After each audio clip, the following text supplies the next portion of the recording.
بسم اللہ الرحمن الرحیم۔ سب سے پہلے سامعین یہ سماعت فرما لیں کہ قربانی کرنا واجب ہے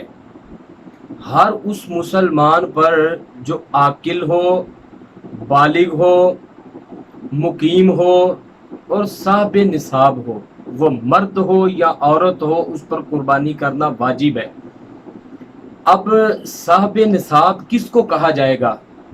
تو یہ اچھے طریقے سے آپ سماعت فرما لیں کہ جس شخص کے پاس 7.5 تولے سونا ہو یا 52.5 تولے چاندی ہو، یا اتنے پیسے ہوں کہ جس سے 52.5 تولے چاندی خریدی جا سکتی ہے، یا پیسے تو نہیں ہے، اس کے گھر میں ایسا مال ہے جو حاجت اصلیہ کے علاوہ ہے۔ حاجت اصلیہ اس کو کہا جائے گا کہ جس کے بغیر انسان کی زندگی گزارنا یا ناممکن ہو جائے یا انتہائی مشکل ہو جائے۔ تو اگر اس سے زائد گھر میں کچھ مال پڑا ہوا ہے اور اس کی مالیت اتنی ہے کہ جس سے 52.5 تولے چاندی خریدی جا سکتی ہے، تو ایسے شخص پر بھی قربانی کرنا واجب ہے۔ اور چوتھی چیز یہ بھی یاد رکھیں کہ کوئی اس کے پاس مال تجارت ہو تو پھر بھی اس پر قربانی کرنا واجب ہے، یا اس نے ویسے پلاٹ لے کے رکھا ہے، مال تجارت نہیں ہے، کوئی مکان ہے، بیچنے کی نیت سے نہیں لے کے رکھا، لیکن وہ اس کا مالک ہے اور اس کی مالیت اتنی ہے کہ جس سے 52.5 تولے چاندی خریدی جا سکتی ہے، تو ایسے شخص پر قربانی کرنا واجب ہے۔ یہ بات یاد رکھیں کہ بہت سے گھروں میں ایسے ہوتا ہے کہ جن لوگوں کو قربانی کے مسائل کا پتہ نہیں ہوتا، 5 لوگوں پر قربانی واجب ہوتی ہے تو وہ سب کی طرف سے ایک قربانی کر کے تو کہہ دیتے ہیں جی سب کی طرف سے ادا ہو گئی، حالانکہ ایسے نہیں ہے۔ ہر شخص کو یہ چاہیے کہ یہ جو قربانی کے 3 ایام ہیں اس میں وہ اپنے مال کا حساب لگائے کہ وہ کن کن چیزوں کا مالک ہے، اس کے پاس کتنا سونا ہے، کتنی چاندی ہے، کتنے پیسے ہیں، گھر میں کن چیزوں کا وہ مالک ہے، ان سب کی مالیت کا حساب لگایا جائے۔ اگر وہ اتنی رقم بن جاتی ہے کہ جس سے 52.5 تولے چاندی خریدی جا سکتی ہے تو اس پر قربانی ادا کرنا واجب ہے۔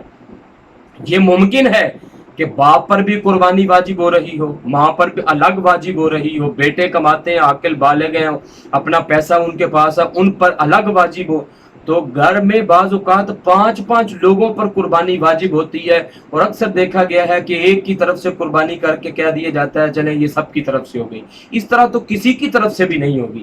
تو یہ جب تک قربانی نہ کی جائے آدمی پر تب تک یہ بوجھ ہے، اور اگر آدمی کو بعد میں پتہ چلتا ہے کہ میں تو صاحب نصاب تھا اور مجھ پر قربانی واجب تھی تو میں نے نہیں کی، تو پھر اس کو چاہیے کہ اتنے پیسے وہ صدقہ کرے اللہ کی راہ میں، تو تب اس کا یہ کفارہ ادا ہوگا، ورنہ یہ جو قربانی کرنا ہے یہ واجب ہے، اور ہر شخص کو، ہر آدمی کو اپنا حساب لگانا ہوگا۔ اکثر یہ بھی دیکھا گیا ہے کہ کہتے ہیں کہ اس سال ہم نے باپ کی طرف سے قربانی کی ہے، اگلے سال ماں کی طرف سے کر دیں گے، اس سے اگلے سال فلاں کی طرف سے کر دیں گے۔ تو بھائی یہ بات نہیں ہے کہ کس کی طرف سے آپ نے کرنی ہے، جو آدمی صاحب نصاب ہے ہر شخص نے اپنا حساب لگانا ہے، اور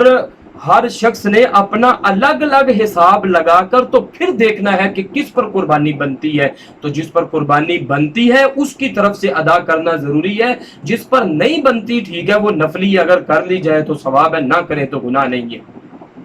اس کے بعد یہ مسئلہ بھی یاد رکھیں کہ فوت شدگان کی طرف سے قربانی کی جاتی ہے، مثلا باپ فوت ہو گیا، والدہ فوت ہوگی تو اس کی طرف سے قربانی کی جاتی ہے، تو ان کی طرف سے قربانی کرنے سے پہلے اپنی طرف سے قربانی کرنا ضروری ہے، کیونکہ جو زندہ ہے اس پر تو واجب ہے، تو جو فوت ہو چکا اس پر واجب تو نہیں ہے۔ ہاں کریں، ضرور کریں، نفلی ہے، ان کو ثواب پہنچے گا، لیکن جو پہلے اپنا واجب ہے اس کو ادا کریں، تو پھر فوت شدگان میں سے جس کی طرف سے چاہیں تو آپ قربانی کر سکتے ہیں۔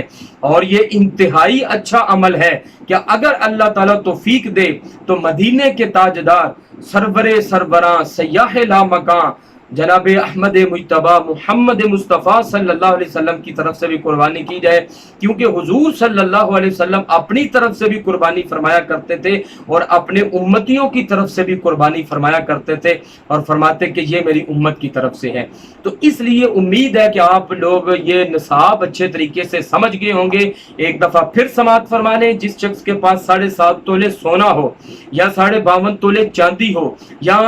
اتنے پیسے ہوں کہ جس سے 52.5 تولے چاندی خریدی جا سکتی ہے، یا وہ اتنے سامان کا مالک ہے کہ جو گھر میں ایکسٹرا پڑا ہوا ہے، مثلا صوفے ہیں وہ ایکسٹرا پڑے ہوئے ہیں، اسی طرح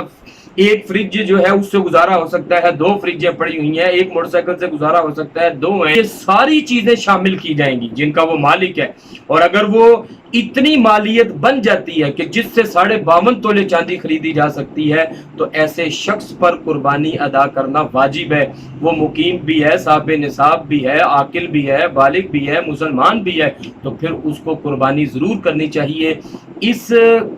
پیغام کو آپ خود بھی سماعت فرمائیں، آگے لوگوں کو بھی بتائیں، تاکہ قربانی کے موقع سے پہلے سب لوگ اچھے طریقے سے قربانی کے نصاب سے واقفیت حاصل کریں اور وہ ثواب سے محروم نہ ہو۔ اس کی بہت زیادہ فضیلت ہے، کیونکہ اسلام جو ہے وہ تو یہ کہتا ہے کہ مال کو قربان کرو۔